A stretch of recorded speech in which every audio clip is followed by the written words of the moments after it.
Selamat siang teman-teman semua. Video ini dibuat dalam rangka memenuhi tugas mata kuliah di kampus kami, sehingga apapun nanti yang disampaikan dalam video ini merupakan contoh saja, tidak merupakan kenyataan, sehingga bukan merupakan fakta yang kami sampaikan. Terima kasih. Selamat siang teman-teman semua. Hari ini kami dari acara Bongkar Kasus akan membahas tentang perusahaan plat merah yang ada di Indonesia. Kita ketahui bersama bahwasanya BUMN ini merupakan salah satu tonggak pendapatan dari negara Indonesia. Akan tetapi mirisnya saat ini banyak BUMN yang terlibat kasus atau pejabatnya terlibat kasus korupsi. Sehingga kepercayaan masyarakat terhadap BUMN ini semakin menipis. Siang hari ini kita akan membahas salah satu BUMN yang cukup terkenal, cukup penting bagi rakyat Indonesia, yaitu PLN atau Perusahaan Listrik Negara, di mana produk dari PLN ini sangat penting bagi kehidupan masyarakat Indonesia, baik kehidupan rumah tangga, pendidikan, perusahaan, industri, dan yang lainnya. Siang hari ini biasanya kami mendatangkan narasumber yang langsung ke studio, akan tetapi karena Indonesia sedang menghadapi virus COVID-19 atau yang terkenal dengan virus corona, di mana anjuran dari pemerintah kita harus melakukan social distancing, sehingga siang hari ini diskusi atau wawancara kita akan tetap menghadirkan narasumber, akan tetapi kita akan menghubungi mereka secara online, seperti itu. Pada siang hari ini kita ada 4 narasumber yang akan memberikan pemaparannya terkait kasus korupsi di perusahaan listrik negara ini. Seperti kita ketahui bersama, PLN ini sangat fenomenal karena di 2019, dalam 1 tahun terakhir sudah 4 kali mengalami pergantian kepemimpinan. Samping itu kasus terakhir yang ada yaitu pemadaman listrik yang dengan alasan adanya satu gardu yang tertimpa pohon atau yang lainnya, di mana alasan itu merupakan alasan yang tidak logis atau mungkin receh menurut milenial sekarang. Baiklah, langsung saja siang hari ini kita akan menyapa 4 narasumber kita. Yang pertama Bapak Tiko Utaka. Selamat siang Bapak. Ya, selamat siang Pak Ardis. Ya, Pak Tiko ini dari LSM Kepo banget ya Pak ya? Ya, benar sekali Pak. Ya, siap Pak. Siap Pak. Baik. Selanjutnya ada Ibu Anggit Dioratri. Selamat siang Bu Anggit. Ya, selamat siang Pak Ardis. Baik, Ibu Anggit ini juga dari LSM Kepo banget ya. Selanjutnya kita menghadirkan narasumber seorang peneliti muda yang memang concern terhadap perusahaan-perusahaan BUMN. Ada Ibu Marieta Kusoma. Selamat siang, Bu Eta. Ya, selamat siang Pak Ardis. Ya, Ibu Eta ini dari Lembaga Penelitian Lipika-Lipiki. Ya, Bu ya? Iya, betul sekali Pak. Baik. Terima kasih, Bu Eta. Yang terakhir, narasumber kita seorang akademisi. Beliau seorang akademisi yang memang concern di dunia manajemen perusahaan. Sangat banyak karyanya, penelitiannya juga banyak. Selamat siang, Ibu Yeni.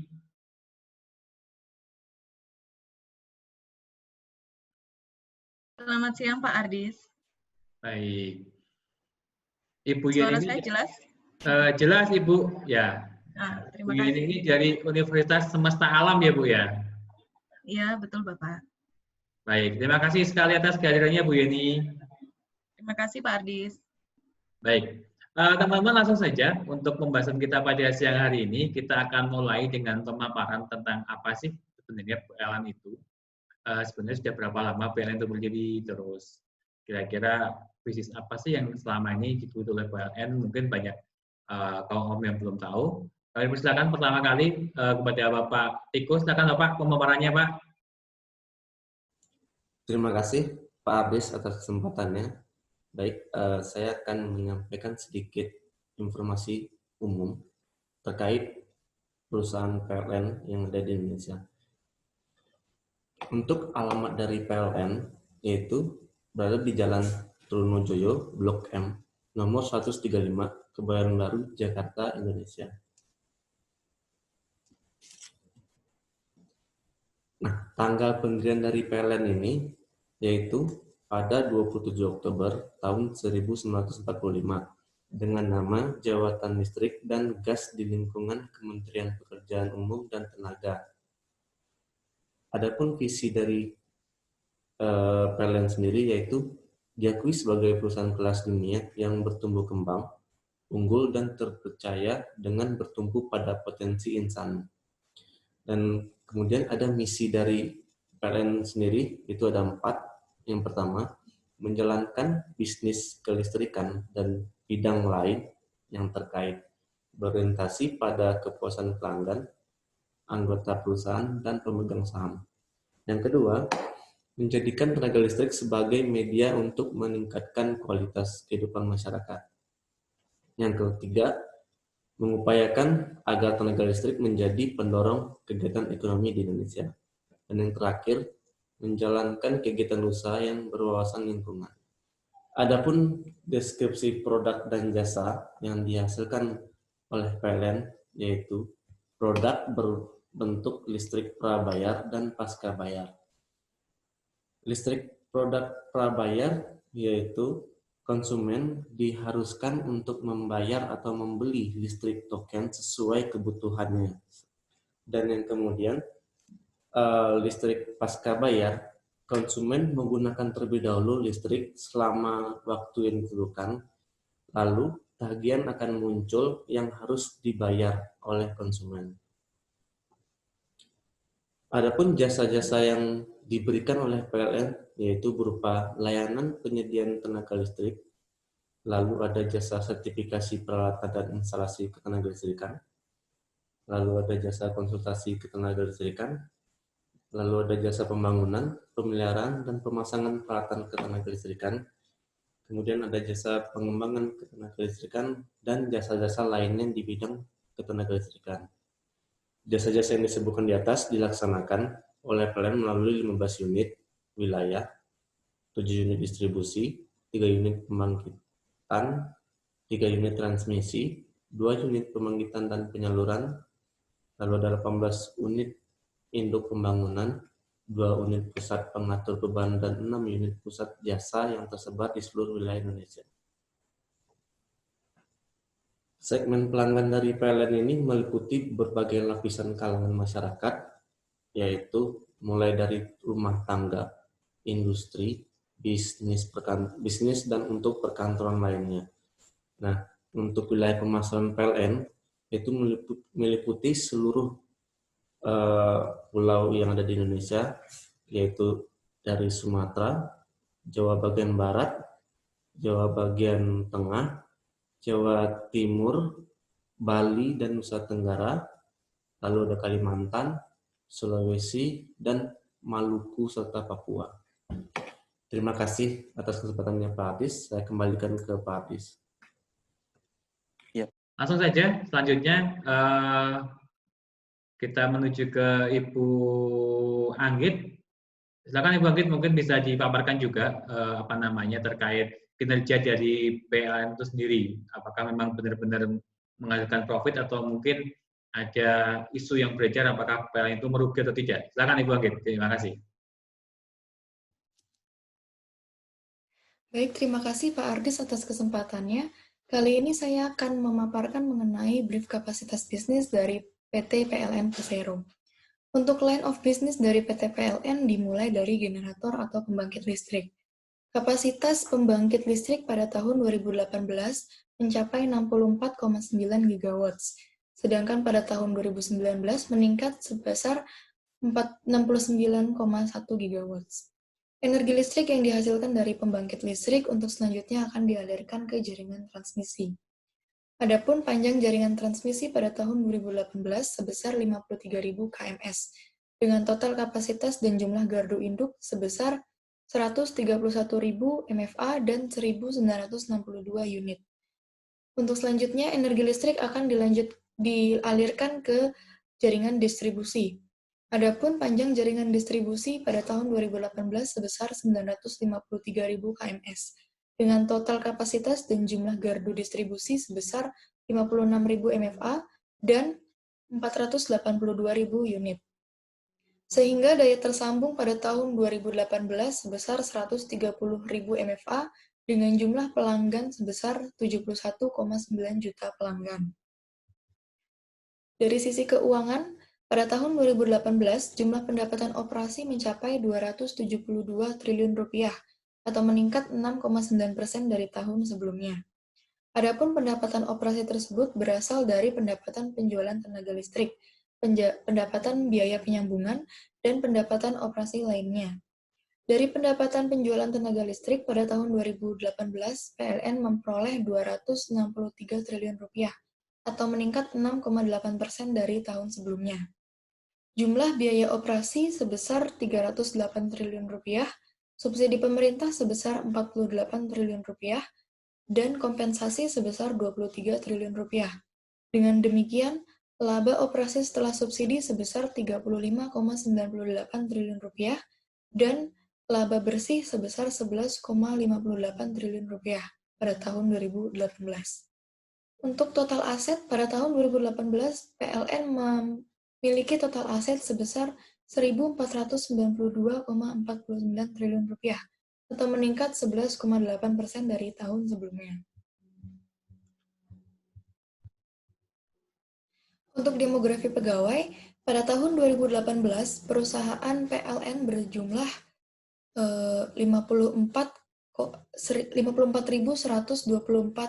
orang, yang terdiri dari 45.497 pegawai holding dan 8.627 pegawai anak perusahaan.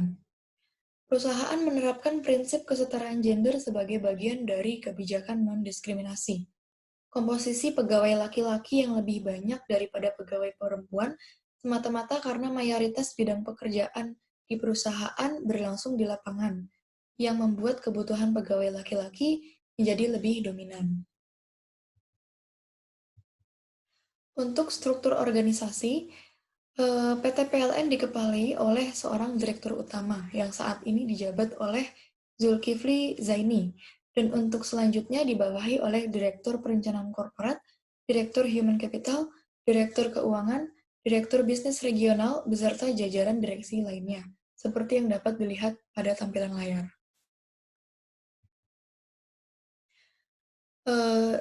Dari sisi tarif tenaga listrik, komponen utama pendapatan PLN adalah penjualan tenaga listrik dengan dasar perhitungan tarif tenaga listrik, atau TTL. TTL yang ditetapkan oleh pemerintah dan DPR digunakan sebagai dasar menghitung jumlah tagihan rekening listrik kepada pelanggan. Penetapan TTL dilakukan dengan memperhitungkan kemampuan pelanggan dan mempertimbangkan daya terpasang dari masing-masing kelompok pelanggan. Terdapat 12 golongan tarif yang diberlakukan mekanisme penyesuaian tarif tenaga listrik seperti yang dapat dilihat dari tampilan layar. Selain dari pendapatan dari penjualan listrik dari segmen operasi, perseroan juga menerima pendapatan dari negara dari pelaksanaan Public Service Obligation dalam bentuk subsidi. Subsidi diperlukan karena rata-rata harga penjualan tenaga listrik lebih rendah daripada rata-rata biaya pokok penyediaan listrik. Pemerintah menganggarkan subsidi listrik dalam anggaran pendapatan dan belanja negara atau APBN untuk pelanggan listrik rumah tangga golongan 450 volt ampere sampai dengan golongan 900 volt ampere, seperti yang dapat dilihat dalam tampilan layar. Untuk wilayah operasi, pendistribusian listrik PLN dioperasikan di gardu distribusi yang tersebar di seluruh wilayah Indonesia. Mungkin itu yang dapat saya sampaikan mengenai brief kapasitas bisnis dari PT PLN. Untuk selanjutnya saya kembalikan kepada Pak Ardis. Baik, dari pemaparan Bu Anggi kita bisa simpulkan bahwasanya sepertinya PLN ini selaku BUMN atau perusahaan bank milik negara mampu memberikan kontribusi yang positif baik terkait pendapatan kepada negara. Tapi mirisnya meskipun seperti itu, kasus-kasus korupsi juga banyak terjadi di PLN ini. Selanjutnya saya akan ke Ibu Eta yang memang fokus untuk membahas terkait kasus-kasus korupsi di PLN ini. Silakan Ibu Eta, kami mohon pencerahannya Ibu. Baik, terima kasih Pak Ardis dan teman-teman semua. Izinkan saya men-share file untuk data kasus korupsi yang terjadi di lingkungan PLN ya. Nah, sebelumnya sebelum masuk ke kasus korupsi yang terjadi di dalam tubuh PLN, itu marilah kita sama-sama melihat, karena PLN itu kan salah satu BUMN di Indonesia. Nah, di sini bisa kita lihat bersama-sama ada data yang saya dapatkan terkait perkembangan jumlah BUMN di Indonesia. Data itu bersumber dari data statistik Kementerian BUMN. Nah, dari tahun 2004 hingga tahun 2017, dengan berbagai jenis BUMN sendiri, maksud saya baik itu dari jenis bisnis perjan, perum, persero maupun persero terbuka, itu mengalami cukup sedikit penurunan ya bila kita lihat bersama-sama. Di tahun 2004 itu jumlahnya yang paling tinggi atau paling besar jumlah BUMN di Indonesia. Lalu kemudian dilanjutkan tahun 2005 hingga tahun 2013 itu penurunannya tidak terlalu signifikan, namun secara umum mengalami penurunan hingga akhirnya data terakhir yang saya dapatkan di tahun 2017 itu total BUMN di Indonesia adalah 115. Begitu Pak Ardis. Baik, terima kasih Bu Eta pemaparannya. Boleh lanjut Ibu terkait untuk yang kasus-kasus korupsi yang ada di BUMN sendiri Bu, terutama di PLN. Iya, baik Pak Ardis. Selanjutnya mengenai kasus korupsi yang terjadi di Indonesia. Ini datanya saya dapatkan dari ACCH atau Anti-Corruption Clearing House. ACCH itu sendiri merupakan suatu portal anti korupsi pertama di Indonesia, di mana portal itu dikoordinasikan oleh KPK, namun kontributornya tidak hanya terbatas dari KPK saja, bisa dari pihak-pihak lain yang memiliki minat atau bisa kita katakan pemerhati kasus korupsi yang terjadi di Indonesia. Nah, dari data ACCH tadi itu kita bisa lihat statistiknya. Di sini saya bagi menjadi 2. Kasus korupsi di Indonesia itu berdasarkan instansi dan berdasarkan jenis perkara.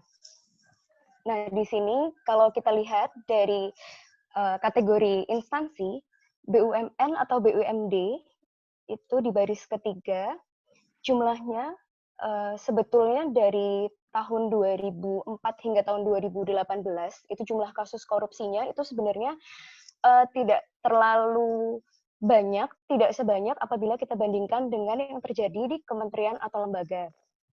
Nah, namun bisa kita cermati di sini di tahun 2016 dan 2017 di situ terjadi peningkatan kasus korupsi yang cukup signifikan. Hingga totalnya dalam kurun waktu 14 tahun terakhir itu ada total 56 kasus korupsi di lingkungan BUMN atau BUMD. Nah, kemudian untuk kategori kedua yaitu jenis perkara, karena mengingat PLN itu kan sebagai BUMN dengan jumlah aset yang terbesar di Indonesia, yang dimana kontribusi jumlah asetnya itu kebanyakan diperoleh dari pengadaan pembangkit listrik.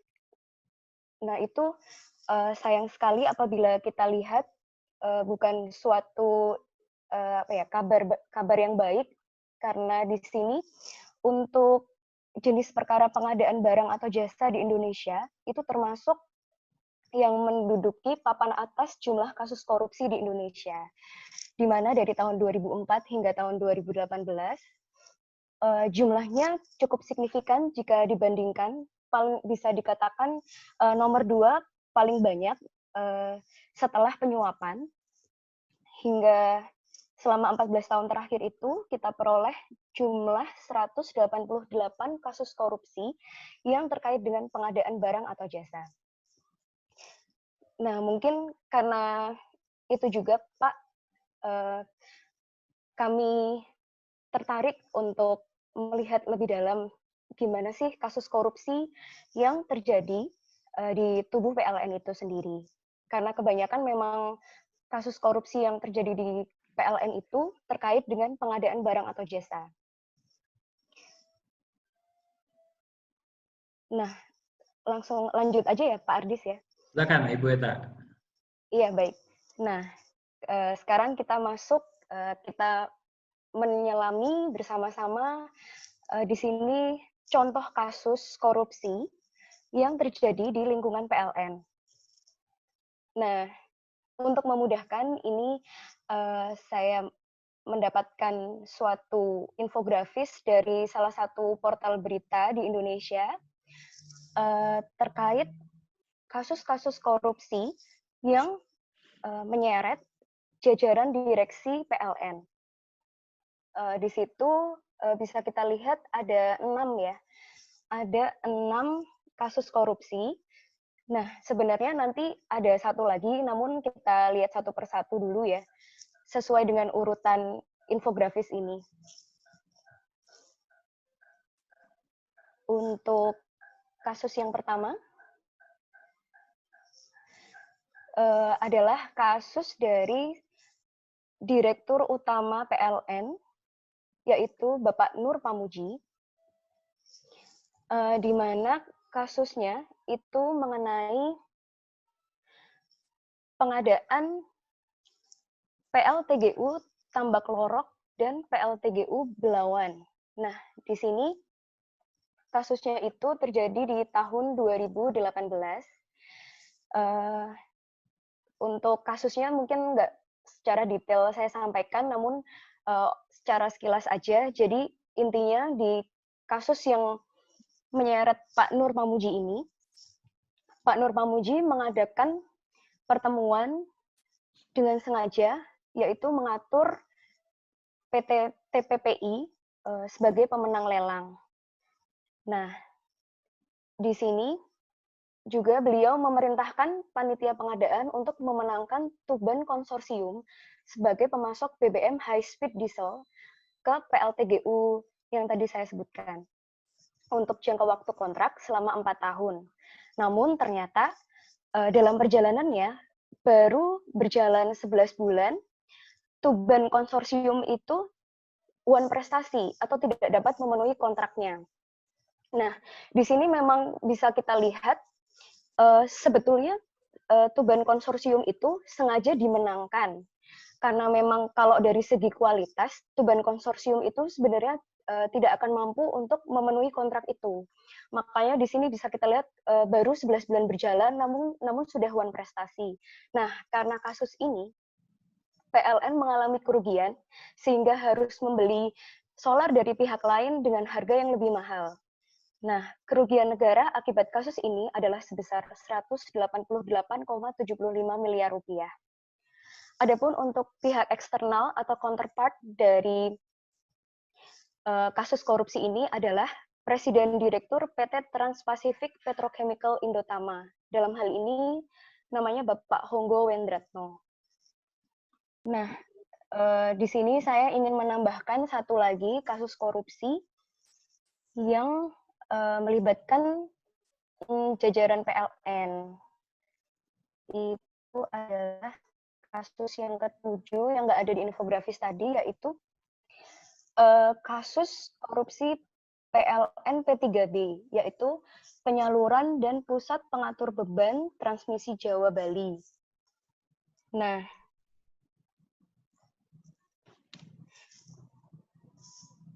di sini kalau misalkan kita lihat kasusnya itu tuh media-media itu memberitakannya dengan kata-katanya tuh cukup apa ya, cukup fantastis. Misalkan judulnya itu korupsi PLN P3B, selamatkan bos, saksi diintimidasi dan dipaksa bohong.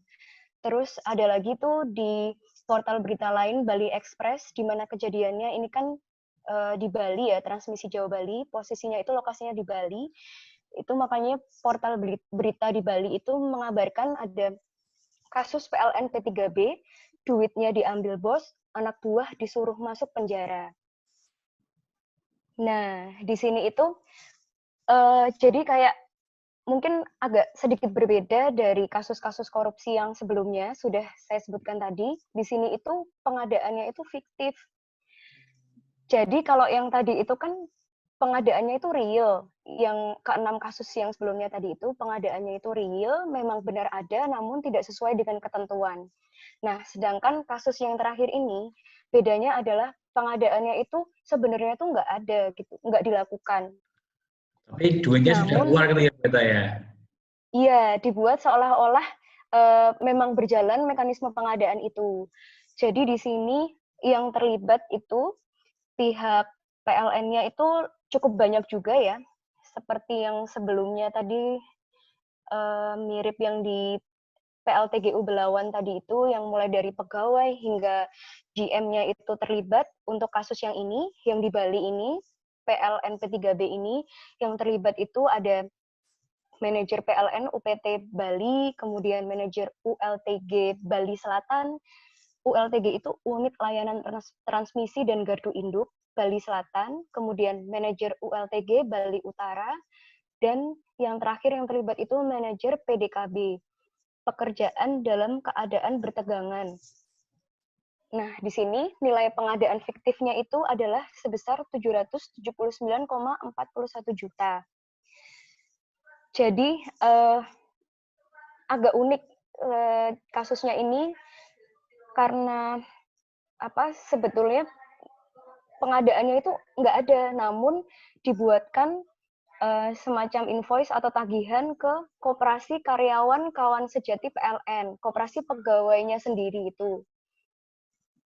Nah, awal permainannya itu sebenarnya itu dari tingkat pimpinannya PLN sendiri, manajer-manajer yang tadi itu. Namun kalau misalkan kita lihat tagline berita-beritanya itu kan kayak seolah-olah tuh siapa yang berbuat, siapa yang harus bertanggung jawab, kayak gitu kan. Jadi istilahnya kasus pengadaan fiktif ini tuh awalnya itu idenya yang mencetuskan itu adalah manajer-manajernya. Namun yang diminta untuk mempertanggungjawabkan itu adalah anak buahnya atau pegawai-pegawainya di lingkungan PLN.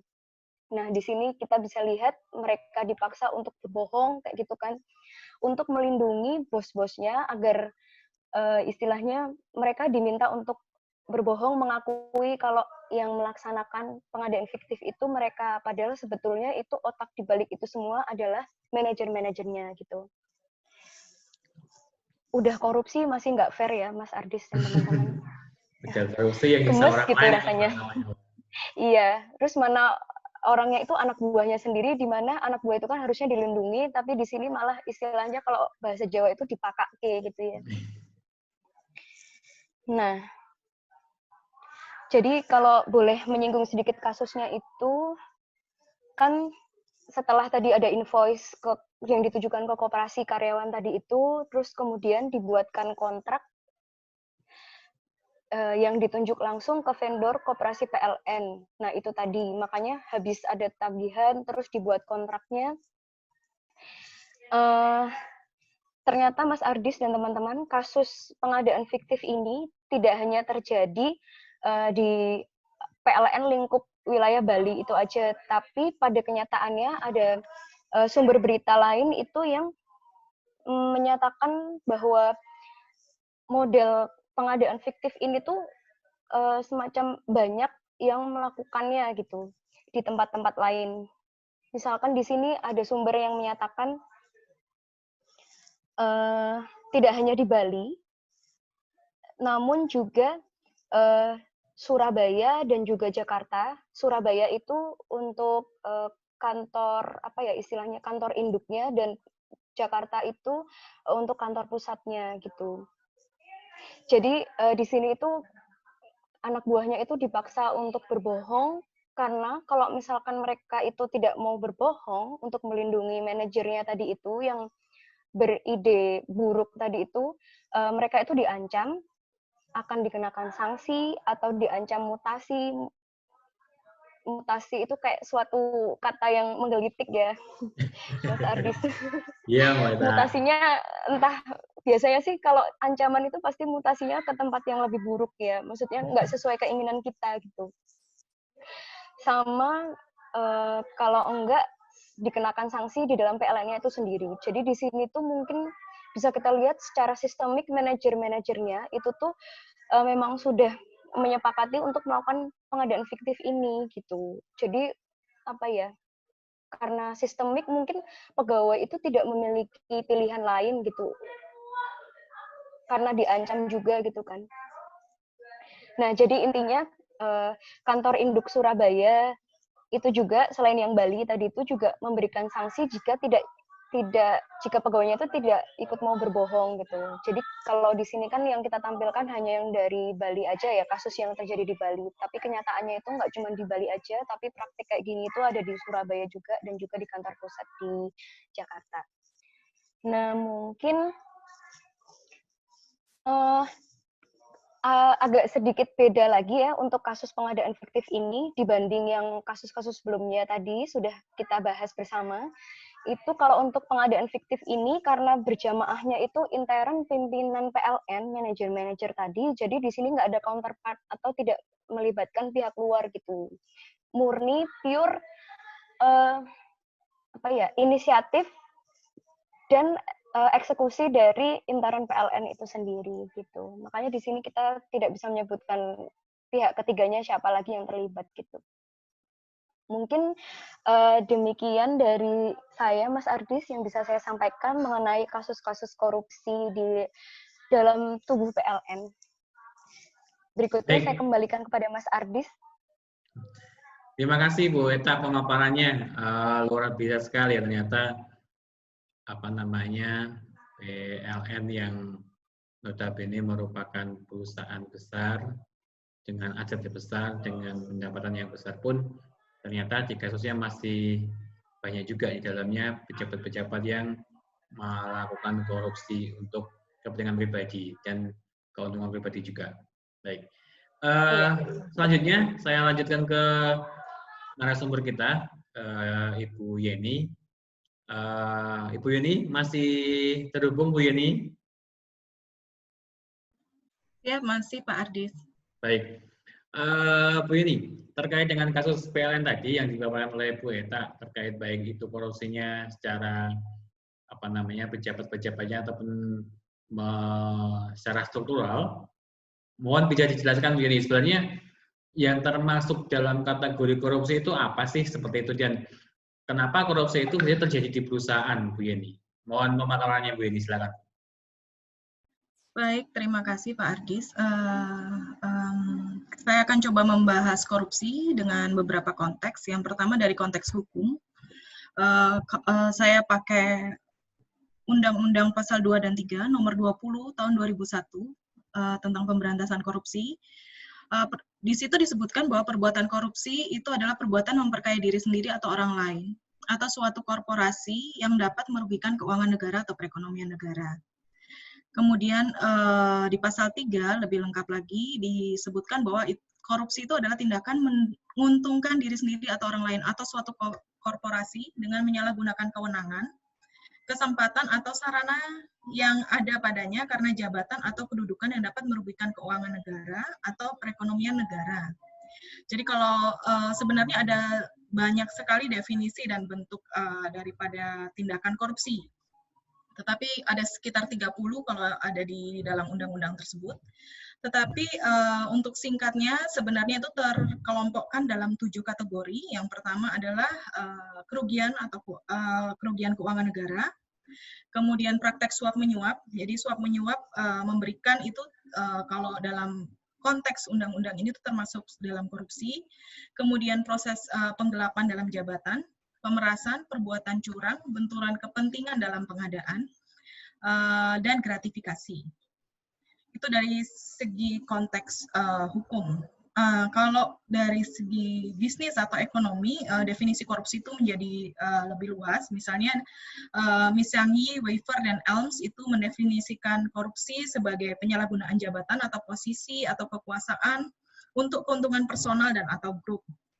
Kemudian ada Lange di 2008 dalam organisasi bisnis, korupsi disebut sebagai usaha untuk mengejar tujuan atau keuntungan diri sendiri oleh beberapa orang dalam organisasi dengan sengaja melanggar atau menyalahgunakan sumber daya organisasi, prosedur, dan kewenangan. Jadi kalau dalam konteks bisnis itu kita pernah kenal teori agensi ya, bahwa pegawai atau manajer sebagai agen itu punya kepentingan sendiri, perusahaan punya kepentingan sendiri. Nah, kadang-kadang manajer atau pegawai itu mengutamakan kepentingannya dibanding kepentingan organisasi. Nah, dalam hal itu melanggar peraturan itu kalau menurut definisi ini itu masuk dalam praktek korupsi. Gitu. Nah, sementara kenapa sih korupsi bisa terjadi ya? Itu sebenarnya agak susah gampang lah menjawabnya ya. Kalau korupsi terjadi, tentunya motifnya sih biasanya motif ekonomi. Tapi kalau kita merujuk kepada teori, kita pernah kenal teori fraud triangle. Mungkin teman-teman yang auditor sangat familiar dengan teori ini. Di fraud triangle itu disebutkan, itu diperkenalkan pertama kali oleh SAS nomor 99, yaitu standar audit di Amerika. Umumnya fraud itu jadi ini lebih luas sebenarnya konteksnya, tidak hanya korupsi. Fraud itu terjadi karena adanya tekanan, kesempatan, dan rasionalisasi. Ini korupsi yang dilakukan oleh individu. Jadi tekanan berhubungan dengan manajemen atau pegawai lainnya yang mempunyai insentif atau tekanan untuk melakukan kecurangan. Opportunity itu adalah kesempatan yang muncul sebelum tindak kecurangan itu. Dan rasionalisasi berkaitan dengan pembenaran. Jadi ada suatu studi bahwa 50% orang yang melakukan korupsi itu tidak merasa dirinya melakukan suatu kejahatan. Bukan suatu tindakan yang buruk gitu. Nah, saya coba jelaskan tekanan atau insentif yang mendorong orang melakukan kecurangan biasanya karena gaya hidup, ketidakberdayaan dalam soal keuangan, perilaku gambling, mencoba-coba untuk mengalahkan sistem, dan ketidakpuasan kerja. Jadi tekanan ini punya dua bentuk ya, ada yang direct, ada yang langsung, atau ada yang persepsi gitu ya. Kemudian kesempatan itu adalah itu hal-hal yang menyebabkan pelaku secara leluasa dapat menjalankan aksinya. Biasanya ini kalau dalam konteks perusahaan itu biasanya karena ada kelemahan kontrol, ketidakdisiplinan, kelemahan dalam mengakses informasi, tidak ada mekanisme audit, dan sikap apatis. Teori yang ketiga ada rasionalisasi. Jadi setiap melakukan kejahatan, pelaku kejahatan itu, pelaku fraud itu umumnya punya rasionalisasi bahwa itu bukan sesuatu yang buruk gitu ya, karena setiap orang sebenarnya punya conscious gitu ya.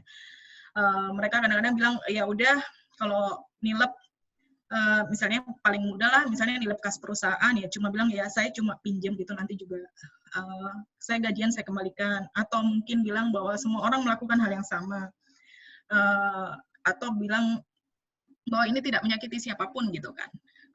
Toh ini uang bukan uang si A, si B, si C, tapi ini adalah uang perusahaan gitu. Begitu kira-kira. Nah, kalau dalam kasus PLN yang agak susah kita mengatakan kenapa korupsi terjadi, karena data yang kita dapat memang dari media ya, kita nggak tahu gimana, maksudnya pengendalian intern di sana. Jadi kita coba bahas dari teori yang sifatnya agak lebih umum gitu ya. Dari beberapa kasus yang mengemuka tadi, saya melihat bahwa Meskipun ada beberapa kasus yang disebutkan melibatkan direktur PLN, namun terdapat juga kasus yang melibatkan level di bawahnya. Seperti general manager, ada manajer, bahkan ada staff yang tadi dijelaskan oleh Bu Eta terkait kasus proyek lifetime extension yang di Sumatera Utara, dan juga kasus yang di Bali tadi. Artinya yang tidak terlibat. Kita tadinya berpikir bahwa yang terlibat hanya dari sisi direktur ya, gitu ya. Walaupun ternyata kan tidak demikian. Ini agak banyak levelingnya sampai ke bawah. Dan saya yakin di dalam konteks organisasi agak susah melakukan tindakan korupsi kalau hanya sendirian gitu, apalagi dengan kasus-kasus PLN yang jumlahnya termasuk besar. Nah, yang kedua, kasus-kasus itu umumnya terkait dengan pengadaan barang dan jasa. Ini memang sejalan dengan rekod kasus yang ada di KPK, di mana 77% kasus yang ditangani KPK adalah korupsi terkait pengadaan barang dan jasa. Nah, kalau kita lihat rentang waktu yang dijelaskan oleh Mbak Marieta itu dari tahun berapa ya, Mas? Tahun 2004 kalau nggak salah ya? Iya, 2004. Bahwa dari tahun ke tahun itu selalu kasusnya selalu ada gitu ya? Yeah. Kasus korupsinya. Jadi berganti pimpinan, berganti pengurus, saya percaya juga ada yang pensiun, ada pegawai baru, kasusnya berganti lagi. Kita memang agak prihatin ya mendengarnya. Untuk itu saya melihat sih ada sebuah teori. Sebelum ke situ, ada sebuah teori yang disebut sebagai normalisasi korupsi dalam organisasi.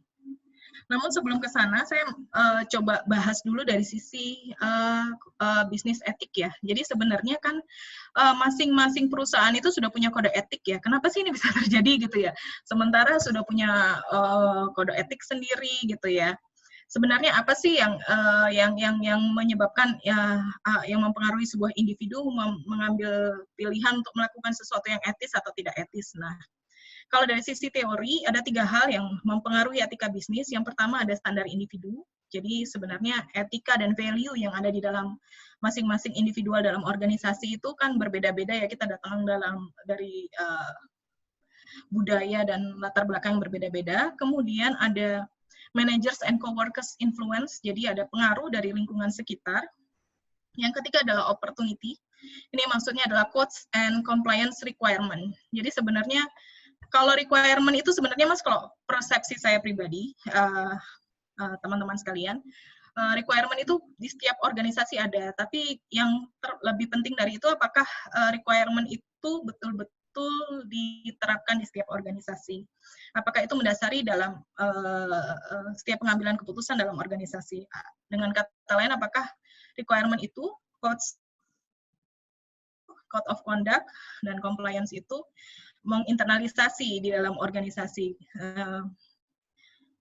Nampaknya kalau untuk dari kasus PLN, kalau melihat dari atas sampai bawah itu kena, nah mungkin budaya organisasi dan code of conduct, compliance-nya itu mungkin perlu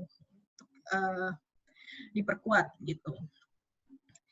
Nah, kenapa sih bertahun-tahun bisa terjadi gitu ya? Nah, saya coba ambil satu teori, normalisasi korupsi dalam organisasi. Teori ini diambil dari jurnal yang dibuat oleh Ashford dan Annan yang menyebutkan terdapat 3 komponen yang berperan dalam budaya untuk menormalisasikan korupsi dalam perusahaan. Yang pertama adalah institusionalisasi, yaitu proses di mana praktek korupsi itu ditanamkan di dalam struktur dan proses di sebuah perusahaan, sehingga hal itu dianggap menjadi sesuatu yang sifatnya wajar gitu, dilakukan secara tanpa sadar, kebiasaan gitu ya. Misalnya kalau dianggap sesuatu yang secara institusional bahwa kita makan bareng gitu ya, ditraktir oleh vendor gitu, itu sesuatu yang biasa. Nah itu kan biasanya masing-masing perusahaan punya code of conduct sendiri-sendiri. Kalau untuk KPK misalnya atau kebanyakan perusahaan-perusahaan audit ditraktir oleh klien itu bukan sesuatu hal yang sesuatu hal yang dalam tanda kutip haram gitu ya, nggak boleh dilakukan gitu ya. Tapi ada juga perusahaan-perusahaan yang ya udah pengadaan atau kita menjalin hubungan baik dengan alasan-alasan tertentu gitu ya. Yang kedua itu adalah rasionalisasi, sama tadi dengan praktek korupsi untuk perorangan. Itu adalah proses di mana individu yang terlibat dalam korupsi bertindak dengan menggunakan konstruksi sosial untuk melegitimasi tindakannya. Jadi bisa, di perusahaan saya nggak apa-apa kok melakukan terima-terima tips kecil dari vendor, itu sesuatu yang biasa. Nah, seperti itulah kira-kira. Kemudian proses ketiga adalah sosialisasi. Nah, proses sosialisasi inilah yang membuat tindakan korupsi itu berjalan dari generasi ke generasi. Itu adalah proses di mana pendatang baru diajar untuk melakukan dan menerima tindakan korupsi. Gitu. Dalam proses inisialisasi ini ada 3 fase besar. Itu pertama adalah tindakan awal, di mana leaders itu mengkomunikasikan bahwa ethical hal-hal yang berbau tidak etis itu adalah sesuatu yang permisif, yang it's okay untuk dilaksanakan.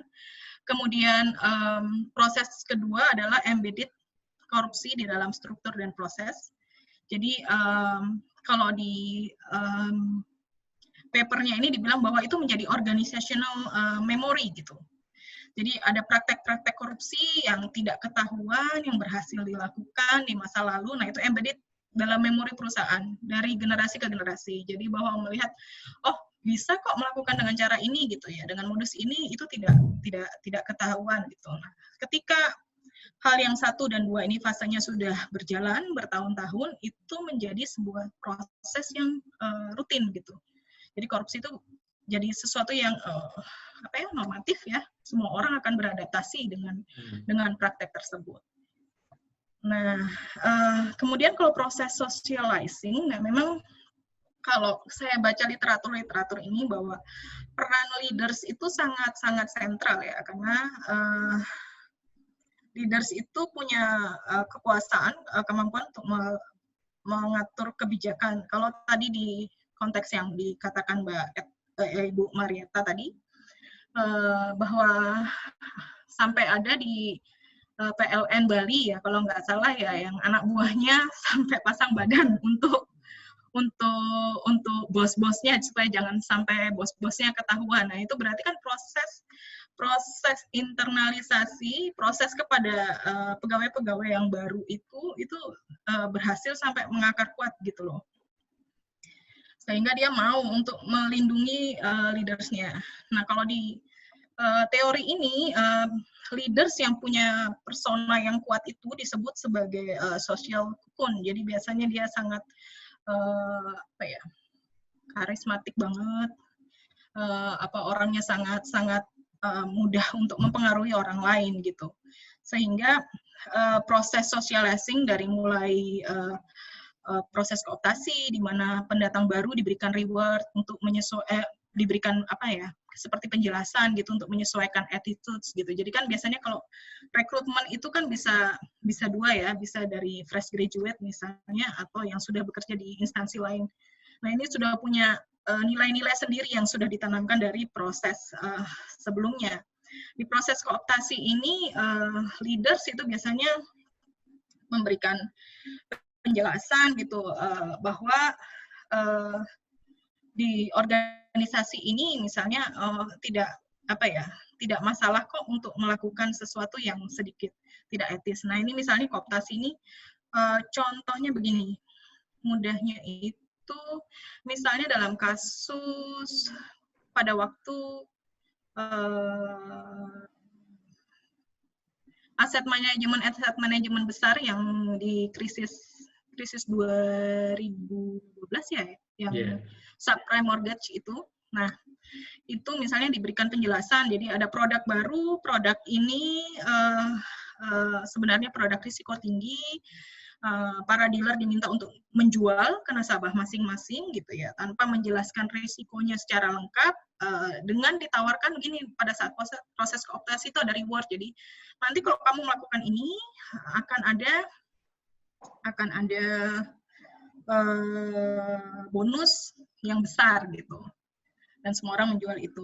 Nah, kemudian proses kedua incrementalism, yaitu pendatang baru mulai diajak terlibat gitu ya. Mulailah jual itu produk dengan tidak transparan.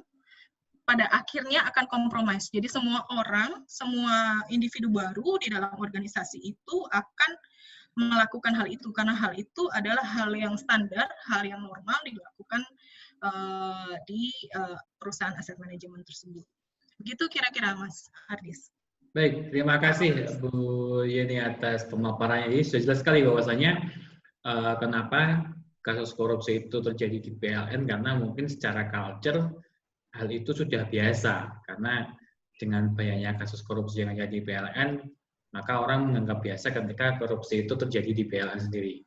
Nah, jadi ketika misalnya seorang pejabat baru di PLN ternyata dia juga punya kepentingan pribadi untuk memperkaya diri sendiri, itu menjadi hal yang wajar, karena track record dari PLN sendiri dari tahun ke tahun, bahkan setiap tahun dari catatan yang disampaikan oleh Bu Eta tadi, kita bisa ambil kesimpulan hampir setiap tahun ada kasus yang muncul di PLN itu sendiri. Jadi kalau boleh saya menambahkan terkait dengan korupsi itu sendiri yang terjadi di PLN, ada satu teori yang menyebutkan terkait dengan organizational change and control. Jadi di PLN sendiri, karena dari awal memang untuk kontrol sendiri, baik dari mulai proses awal, jadi ada 3 jenis kontrol yang kalau memang kita pahami, ada input stage, ada conversion, dan ada output. Jadi input itu adalah bagaimana kita bisa menghindari atau mengantisipasi resiko itu sebelum terjadi. Kalau conversion itu saat terjadi, dan kalaupun output itu setelah terjadi. Kalau kita lihat kasus di PLN, maka di PLN sendiri belum ada. Jadi ketika bagaimana mereka memitigasi agar tidak terjadi korupsi di tubuh PLN sendiri. Di sisi yang lain, kalau kita melihat kasus-kasus yang terjadi di PLN, itu kan hampir kebanyakan pasti melibatkan top manajemen dari PLN sendiri. Jadi di dalam teori itu juga disebutkan bahwasanya sebenarnya manajer itu harus sebagai role model. Jadi ketika melihat role modelnya pun sudah korupsi, maka otomatis di bawah secara tidak langsung menganggap bahwasanya korupsi itu adalah suatu hal yang wajar seperti itu. Oke. Terima kasih Ibu Yeni atas pemaparannya. Terima kasih semuanya. Jadi dari diskusi kita hari ini, kita bisa sedikit menyimpulkan bahwasanya meskipun PLN itu sendiri sebenarnya adalah satu perusahaan BUMN atau plat merah yang asetnya paling besar di Indonesia dan juga mampu menyumbang profit bagi negara kita, akan tapi ternyata di dalamnya secara manajerial belum mampu menjadi good governance yang baik. Padahal kalau tidak salah di tahun 2011-2012 PLN pernah menjadi pionir dalam hal penanggulangan korupsi, bahkan menandatangani fakta integritas mereka tidak akan korupsi, kan tapi faktanya sampai dengan saat ini pun kita masih melihat korupsi terjadi di BUMN sendiri, terutama di PLN itu. Jadi kita bisa ambil kesimpulan bahwasanya saat ini PLN memang masih membutuhkan sosok yang bersih, bisa membawa PLN ke arah yang baik maupun memberikan pelayanan yang lebih baik. Yang lebih penting lagi, kita harus mempunyai pekerjaan rumah. PLN itu harus mempunyai top leader yang memang benar-benar bersih dan punya visi yang jelas, terutama terkait dengan pemberantasan korupsi sendiri. Karena secara otomatis ketika secara top manajemen mereka sudah bagus, bisa dipercaya, punya visi yang jelas, maka otomatis secara organisasi ke bawah pun bisa dipastikan akan baik juga. Demikian teman-teman presentasi kami terkait kasus PLN dari kelompok 3. Semoga bermanfaat. Mohon masukan dan koreksinya. Sampai jumpa di kesempatan yang akan datang. Terima kasih.